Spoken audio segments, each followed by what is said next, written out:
He could hear it before he could see it. The shadow first, crossing the sun, darkening the rock beneath him. Then the sound. Wings. He had stopped counting the mornings. There was no point in counting what would never end. The eagle landed, and it opened him. By nightfall, the wound was gone. The flesh rebuilt itself with the same indifference it had been destroyed. And in the dark, chained to a mountain at the edge of the world, a god who could not die waited for morning, waited for the wings. Again, this was not a punishment with an end. This was the point. And the god who had been sentenced to forever had done nothing but love us. To understand what Prometheus did, you have to understand what we were before he did it. We were nothing. Not nothing in the way the powerful describe the weak. Nothing in the true sense.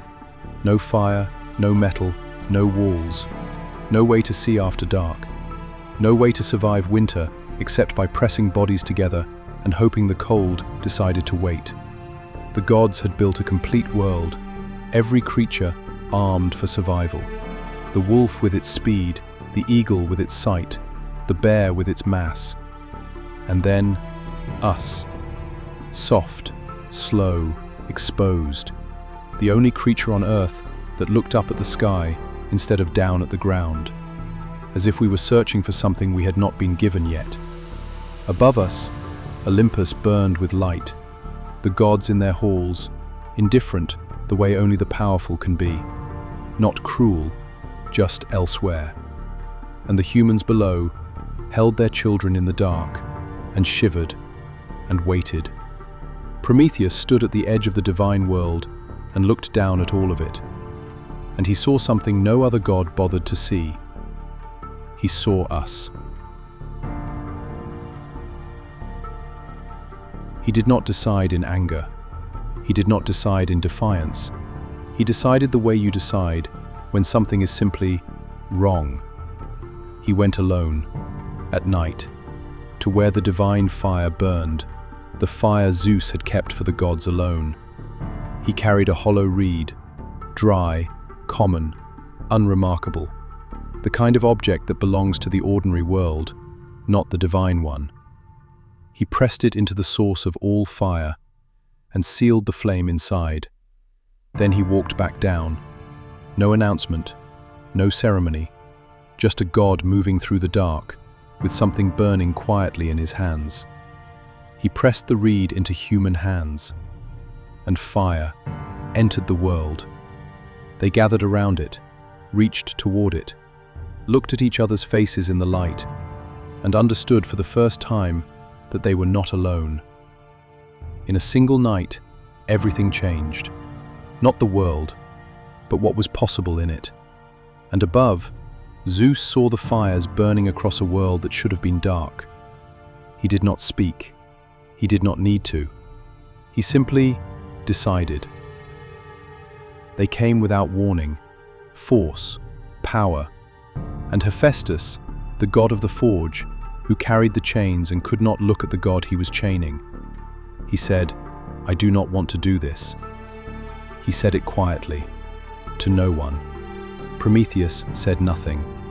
They took him east, further east than any road, further east than maps reach, to a mountain where the sky feels lower and the wind never stops and nothing living chooses to remain. They drove iron through stone. They drove stone through flesh, back against the cliff face, arms spread, feet hanging above nothing, immortal, immovable, inescapable. And Zeus, from his throne, looked at what he had built and called it justice.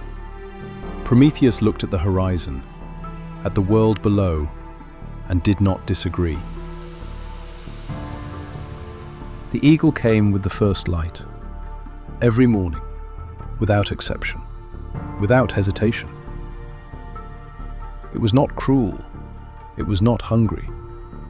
It was precise, a mechanism built for one purpose, to make sure the punishment never became bearable. The liver, gone by midday. Rebuilt by midnight, complete, perfect, as if nothing had happened. So that nothing could ever have happened. Generations passed on the earth below.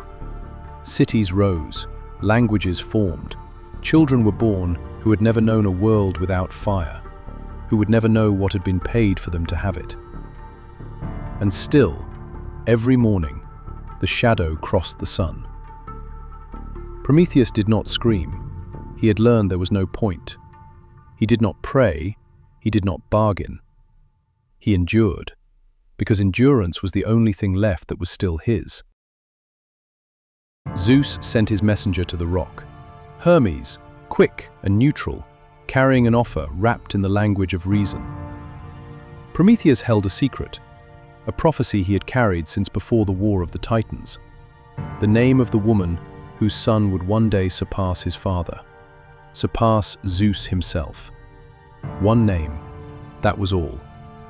And the eagle would never come again. Prometheus looked at Hermes. He understood the offer completely. He understood what it would cost him to refuse. He had been on this mountain longer than most civilizations had existed. The chains were part of him now. The cold was part of him. Even the eagle was part of him. And still, he said nothing. Not because he hated Zeus, but because he had made a choice on a night when the world was dark, and that choice did not come with conditions. It did not come with an exit. You do not give fire to the world and then take back the price when the price becomes too high. Hermes left. The eagle returned, and the mountain stayed quiet. It was a mortal who ended it. Heracles, the greatest hero the earth had produced, son of Zeus and a human woman, moving east through the Caucasus on the last of his labors. He heard the wings first, came over the ridge, saw the rock, saw the chains, saw the eagle descending toward a figure who did not flinch. He raised his bow. One arrow. The eagle fell, and for the first time in longer than memory, the sky above that mountain was empty. Prometheus looked up. The chains broke. He stood, the way something stands that has forgotten what standing feels like. Zeus permitted it. Some say he had always planned it this way, that freeing Prometheus through his own son was the ending he had written from the beginning. But some say Zeus simply recognized what every absolute power eventually understands, that you cannot chain what has already become the world. The fire was everywhere, in every forge, every hearth, every torch carried across dark water. The chains had been meaningless for centuries. He walked away from that mountain wearing a ring, iron from his chains, stone from the rock. Zeus's condition, a reminder worn on the body, so the punishment would never be entirely forgotten. But Prometheus had always known. His name means forethought. He saw the chains before he climbed the mountain. He saw the eagle before he pressed the flame into human hands.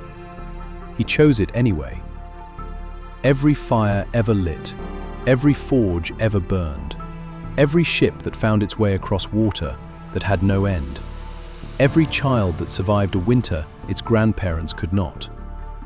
All of it, purchased with the suffering of a god who stood at the edge of the divine world, looked down at our darkness and could not walk away. The gods called it theft. History called it rebellion. He called it necessary.